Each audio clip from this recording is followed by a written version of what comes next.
Okay, I've got a pretty random video for you today. Just really quick, I wanted to show how I transported a massive salad to a friend's house for a holiday potluck.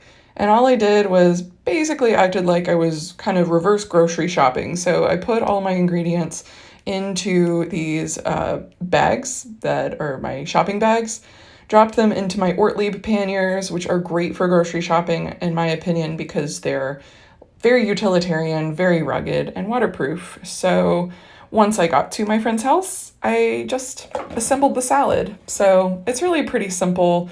I put the dressing in this plastic bag so that it didn't spill. Everything was totally fine. I biked about 5 or 6 miles to get to my friend's house, and everything made it. It was great. And the salad was really good, so we ate it all. And then I just brought home pretty much an empty bowl. Plus, the jar that I used for salad dressing.